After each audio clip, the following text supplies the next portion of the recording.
4 février 2019, le conseil de ville de la municipalité d'Ayers-Cliff s'est réuni. Nous avons pour nous en parler le maire Vincent Gérin. Monsieur Gérin, bonjour. Bonjour, M. Perra.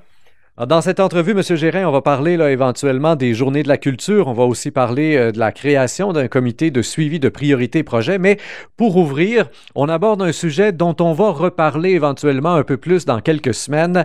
Il y a eu 2 points importants dans cet ordre du jour. Financement au Centre de santé de la Vallée-Massawippi et entente avec le Centre de santé de la Vallée-Massawippi et la fondation du Centre de santé en question.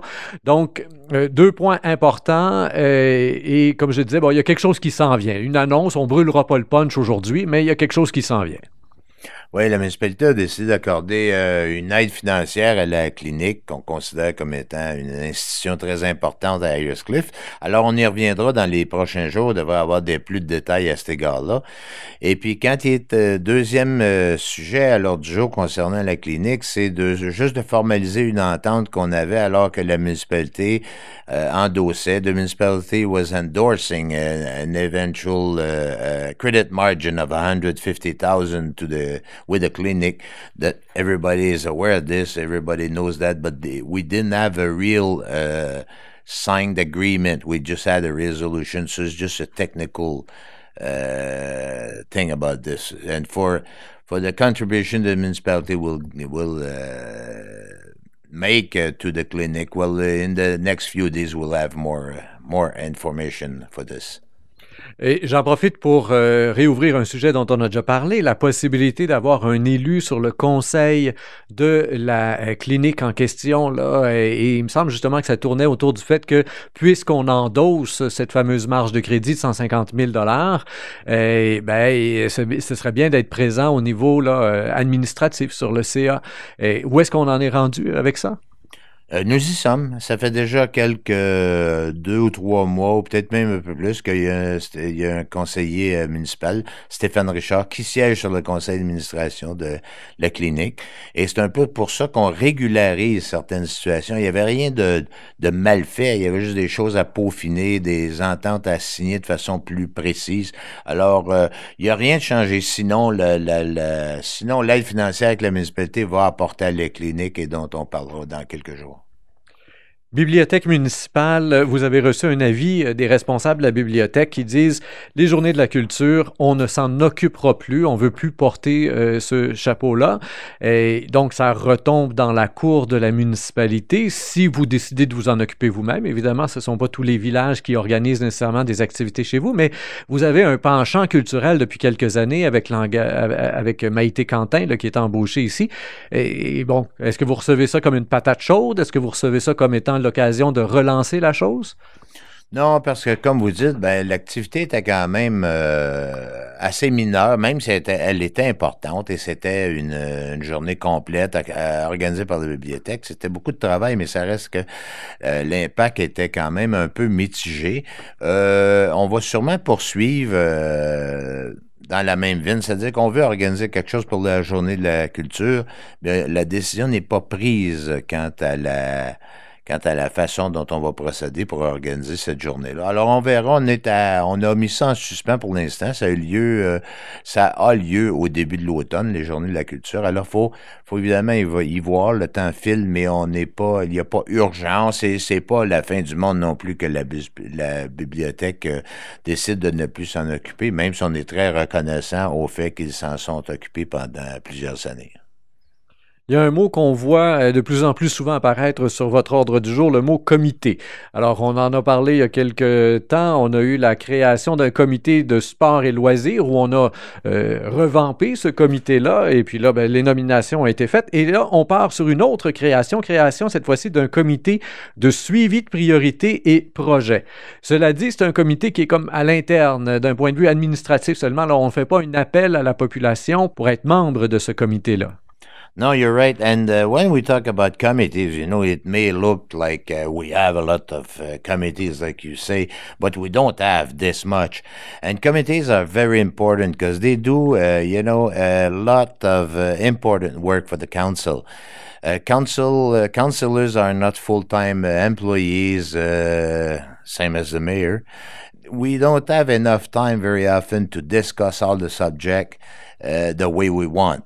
That's why the committees, they can sit separate ways during the week, not necessarily at official meetings. They do a lot of work and it's a lot of help. Pour ce qui est du comité de suivi, c'est un comité formé du maire et de 2 conseillers et du directeur général qui font l'étude des dossiers à venir aux ateliers de travail. Alors, c'est un comité en préparation des ateliers de travail, ce qui permet d'éliminer beaucoup de discussions moins importantes autour d'un sujet pour que les membres du conseil puissent se concentrer sur les éléments importants des sujets qui seront discutés. On établit les priorités pour tous les autres comités ou pour le conseil de ville lui-même, là, pour préciser la vocation de ce comité-là particulièrement? Non, c'est qu'on établit les priorités dont le conseil doit discuter, c'est-à-dire qu'on fait une analyse de tout ce qui est à l'ordre du jour soumis par les conseillers, soit dans un atelier de travail, soit en assemblée régulière, et on s'assure qu'il y a un suivi de fait, tant au niveau administratif qu'au niveau politique, à court, à moyen et à long terme. Alors, ce comité-là peut aussi bien se pencher sur un item dont il sera question ou qui doit être réglé dans les prochaines semaines, prochains mois, ou même des dossiers qui doivent être traités dans les prochaines années. Alors, c'est du court, du moyen et du long terme.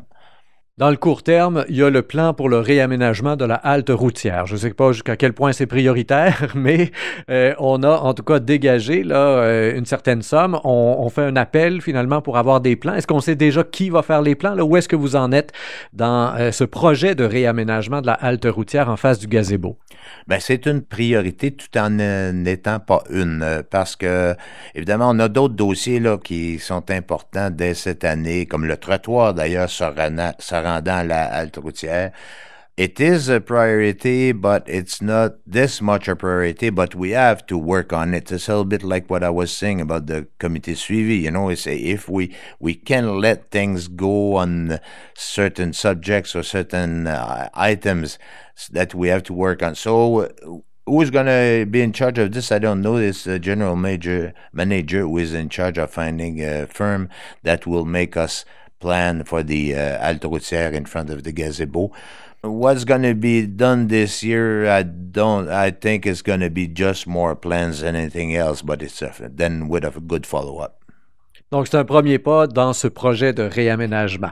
Et il y a une demande qui a été faite au MTQ. Vous m'expliquiez en pré-entrevue que plusieurs camions au niveau de la circulation lourde, les gros camions de livraison, empruntent la 208 comme raccourci et au final, ben, la route n'est pas prévue pour ça. Normalement, ils devraient faire un détour. Bon, ils réussissent à sauver une quinzaine de minutes en passant par chez vous.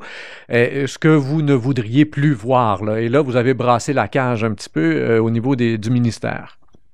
Ben, on a envoyé une résolution au ministère des Transports, à la SQ, à la municipalité de Hatley aussi pour qu'ils nous appuient dans ça. C'est que la route 208, particulièrement rendue chez nous dans la rue Tyler, est de très étroite. Pour ce qui est du reste du tronçon en allant vers Hatley, ça va. Et puis c'est une route qui est interdite à la circulation lourde. Puis c'est pas du tout respecté. Premièrement, la circulation sur la rue Tyler a énormément augmenté depuis quelques années. D'où ça vient, cette augmentation-là? Ben, ça vient principalement d'il y a 2 ou 3 ans, quand ils ont fermé le pont sur la route 141. Donc, c'était un détour obligatoire à ce moment-là. Alors, les gens se sont mis à connaître cet endroit-là de plus en plus comme étant une route très belle et très facile d'utilisation et offrant un raccourci important. Alors, les camionneurs ont continué, ou eux aussi, et maintenant, il y a une circulation lourde journalière.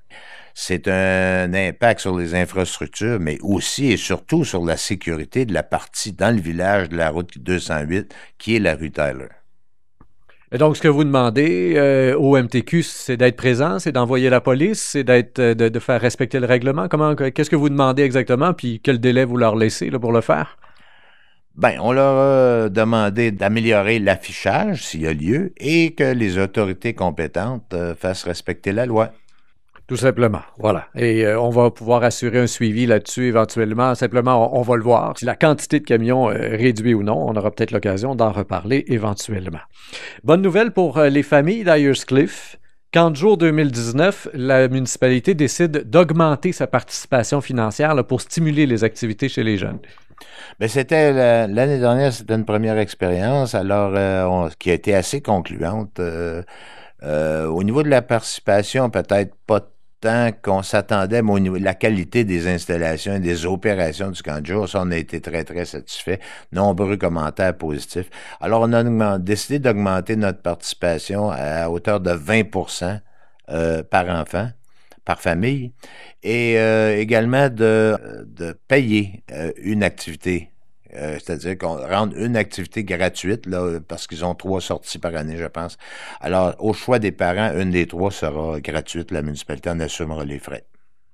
Parfait. Donc, ça, c'est pour l'été 2019, bien entendu. Donc, 20% plus une activité au camp de jour pour les jeunes d'Ayers Cliff. Et on termine justement en continuant de parler de jeunesse, les journées de la persévérance scolaire. C'est un point qu'on retrouve un peu partout à travers la province, dans les ordres du jour. On va donner son appui à la persévérance scolaire, mais vous teniez à le souligner d'une façon particulière dans cette entrevue-là, un sujet qui vous tient à cœur, là.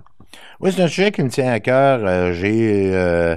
À chaque fois que j'entends des jeunes intervenants à la MRC qui font une présentation en prévision de la semaine de la persévérance scolaire, je suis toujours très content de les entendre parce qu'on voit que ça a un effet concret sur des jeunes décrocheurs qui ont raccroché puis qui ont persévéré, aidés par les organismes. Alors, la semaine du 11 février est la semaine de la persévérance scolaire et je tenais à le souligner lors de mon intervention. Chers auditeurs, nous étions en compagnie de Vincent Gérin, maire de la municipalité d'Ayers Cliff. Comme toujours, je vous invite à faire circuler cette entrevue sur Facebook, Twitter et autres réseaux sociaux. Au microphone, Rémi Perra.